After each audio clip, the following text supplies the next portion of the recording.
Hi students, in this video we shall understand the concepts of finished goods and economic territory. Now in the previous video we have seen what exactly was an intermediate goods, and there are two components of it wherein a firm produces goods and services by purchasing a good as an intermediate consumption. If not, whatever they purchase, they can resell it to another production firm for a profit. Now, we shall understand what is finished goods. Whenever a good or a services are used for a self-consumption, that is, satisfying a human want, this is called as a finished good. We have seen an example where when I purchase a milk for a household purpose, this is called a finished good. If a same milk is purchased at my restaurant for my preparation of sweets, this is an intermediate good.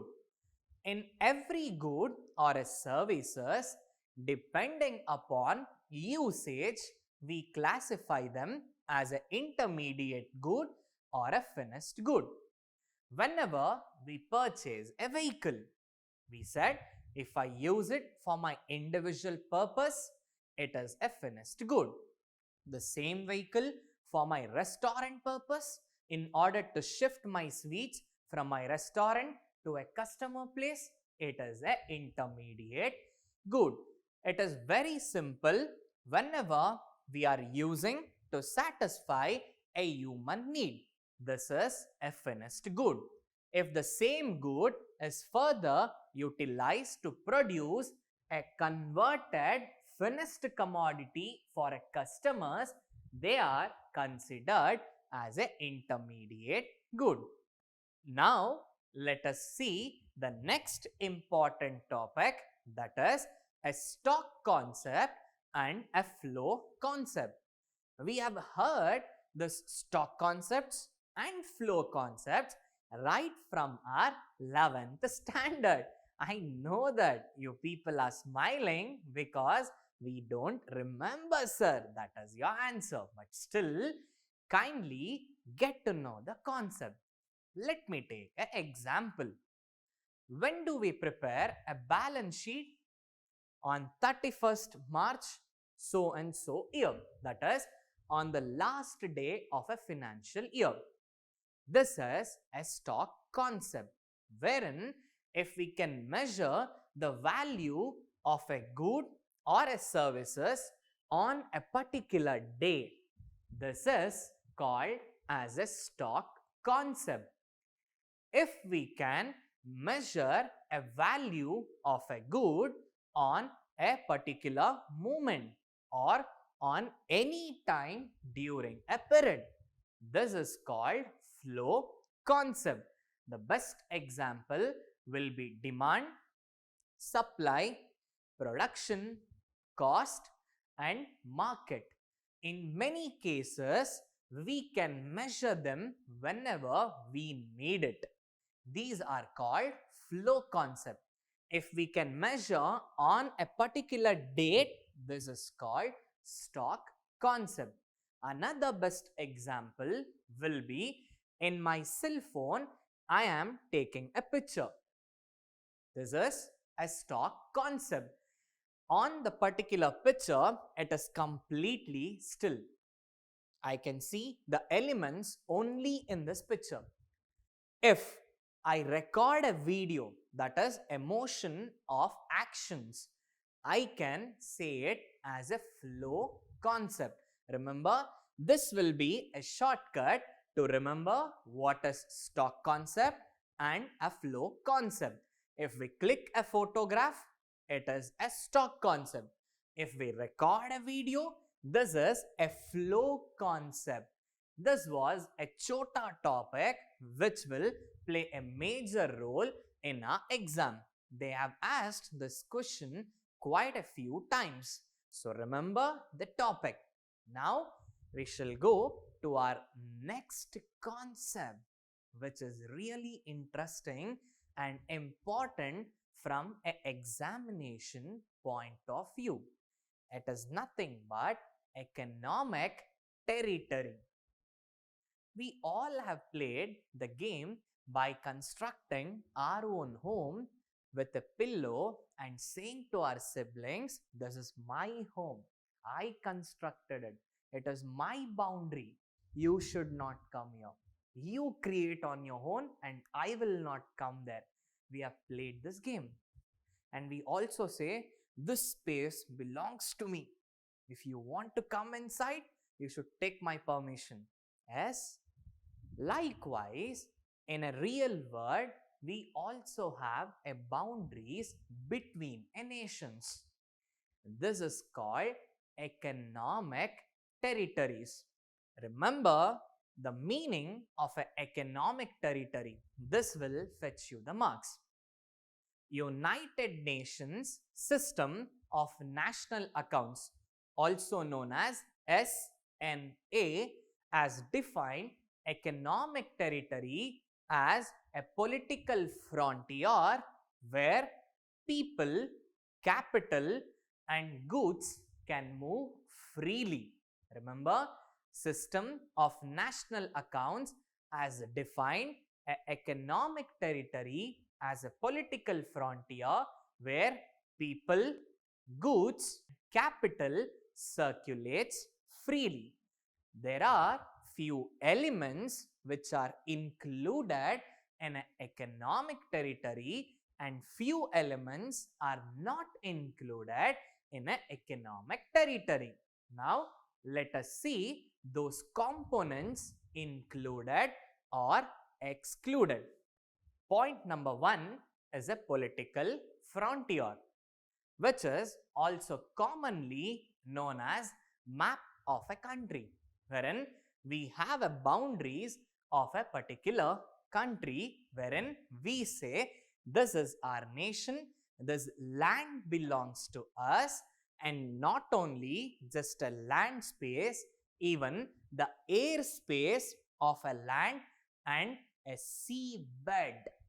Remember, when we say political frontier, it is the boundaries which includes land space, air space, and also the sea bed, which we call as a coastal lines. Now, remember, when we say as a coastal line, up to 12 nautical miles of a seabed belongs to a country. What is this nautical miles? Remember, from the seabed up to 12 nautical miles is a distance. 1 nautical mile is 1.85 kilometers. Whatever the sea waters up to 12 nautical miles are considered as a domestic waters. It belongs to that specific country. So, when we say political frontier, remember it includes land space, air space, a seabed up to a 12 nautical miles of a water. This is political frontier. Point number 2, this is the important.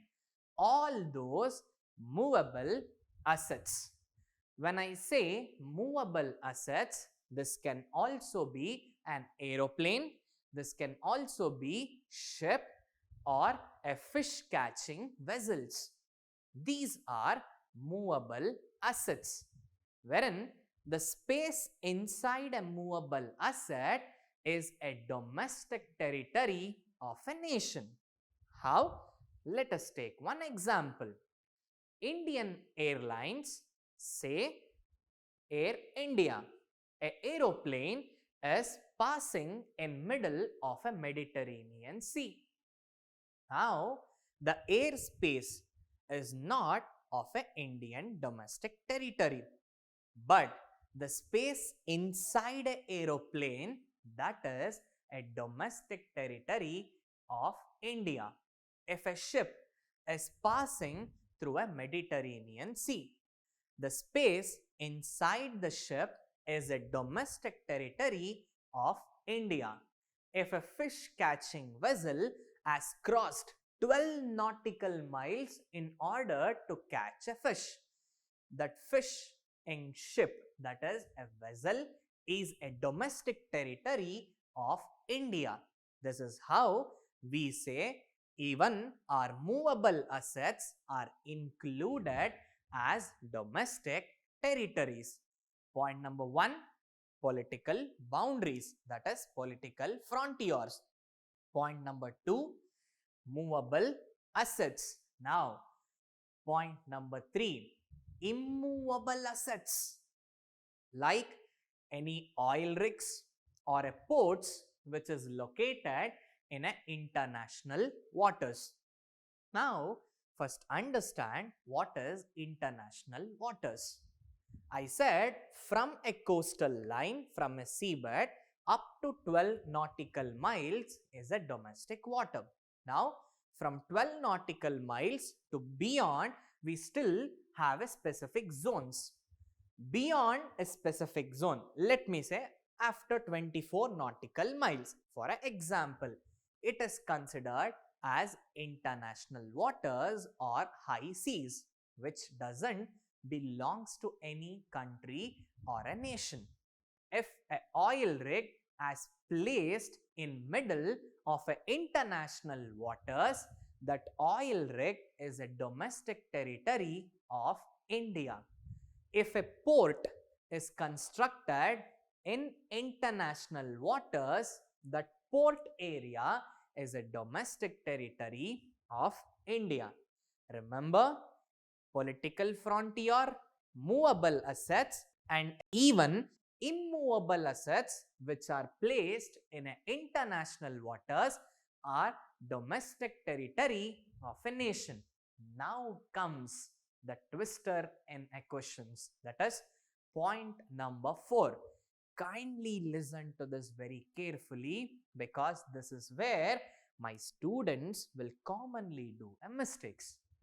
Point number 4 says all those embassies or high commissioner office. Let me say once again, all those embassies or a high commissioner office situated within India are not a domestic territory, but situated abroad are a domestic territory. What does this mean? Let me take an example.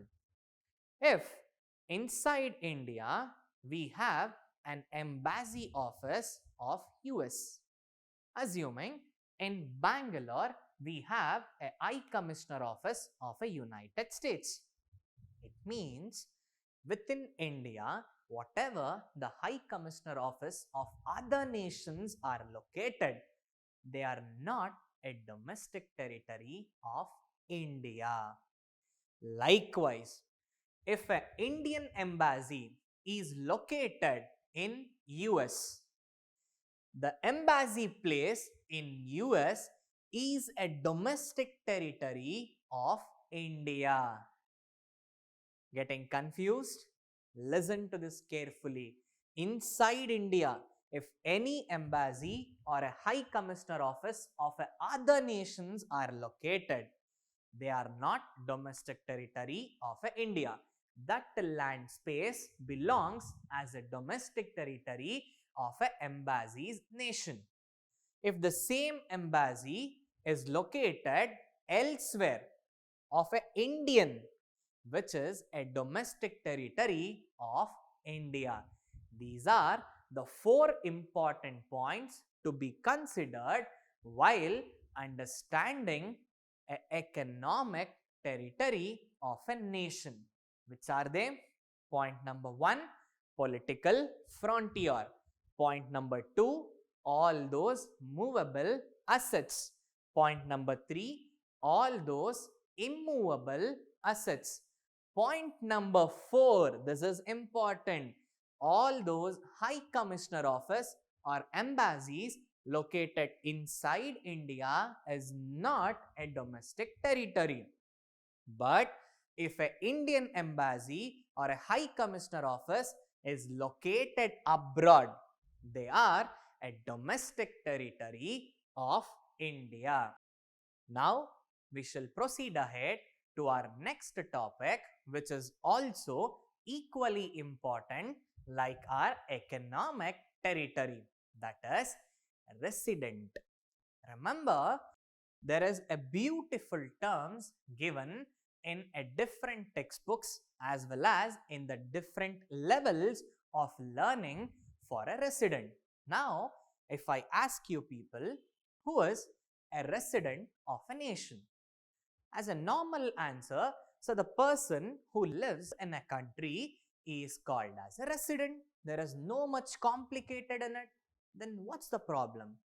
If things were easy, economics faculty never had a work at all. Obviously, there are many technical elements included there. That is a reason we will explain every technicalities about a concept resident. Remember, if a person is born in a country, he is called as a citizen. We have a difference between a citizen and a resident. A person can be a citizen of a nation as well as a resident of a nation. Possibilities are there. Same way, a person can be a citizen of a country A and resident of country B. Now the confusions will arrive. How? Let me take an example. I have a cousin, Mr. Arun. He lives in US. He went there to study. He also got a very decent job. He is staying in US. Now, where did he born? In India. Where is he living? US. Can I say my cousin, Mr. Arun, is a citizen of India? Very much yes. But he is living in US. That means he is a resident of a USA. In short, we call them as NRI, non-resident Indians, where they are a citizens of India who are living abroad, where their economic activities are taken care in abroad. They have located there, they are earning there, they are living their life in other country, but they were born as a Indians. Remember, if a person lives for education, for a purpose of employment or a business, or for any indefinite period, we consider them as a NRI. He is born in India, citizens of India, but living in abroad. They are a resident of other nation, but a citizens of India. Keep this in mind. There is a difference between a citizen and a resident. We shall see what are the differences in our next video and also discuss what are the important points to be kept in mind when we are studying about a concept residence. Until then, keep learning. We'll meet in our next video. Good day.